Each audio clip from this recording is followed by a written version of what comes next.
अस्सलाम वालेकुम फ्रेंड्स। आज की इस वीडियो में मैं आपको बताऊंगा कि आप अपने नेट की स्पीड और कंप्यूटर की स्पीड कैसे फास्ट कर सकते हैं।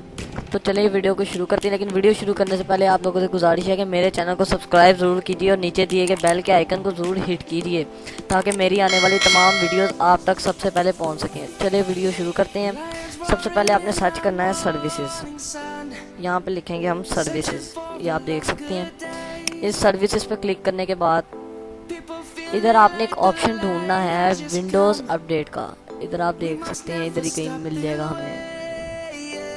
ये देखें विंडोज़ अपडेट का, ये देख लें। ये विंडोज़ अपडेट के ऑप्शन पे जाने के बाद आपने इसकी प्रॉपर्टीज़ पे जाना है। ये हेल्प पे चलेगी, सॉरी प्रॉपर्टीज़ पे जाना है। इधर ये प्रॉपर्टीज़, यहाँ पे जाने के बाद आपने इसे डिसेबल करना है। डिसेबल करने के बाद इसे स्टॉप कर देना है, थोड़ी देर लेगा। ये अप्लाई करने के बाद ओके करना है। अब आपकी विंडो खुद पहले अपडेट होती है, लेकिन अब जब भी आप विंडो को खुद चेक फॉर अपडेट्स करेंगे तब भी अपडेट होगी, उसके बगैर अपडेट नहीं होगी। चेक फॉर अपडेट से भी कभी कभार नहीं होगी। इससे आपके नेट की स्पीड जो है वो अच्छी होगी और कंप्यूटर की स्पीड भी। आप यहाँ जाने के बाद अगर आपने अपडेट करना चाहते हैं खुद से तो ऑटोमेटिक करके आप कर सकते हैं।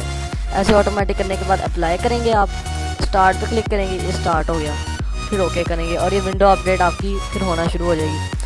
चलिए आज की इस वीडियो में इतना ही। अगर आप पार्ट 2 देखना चाहते हैं तो कमेंट सेक्शन में ज़रूर बताएं।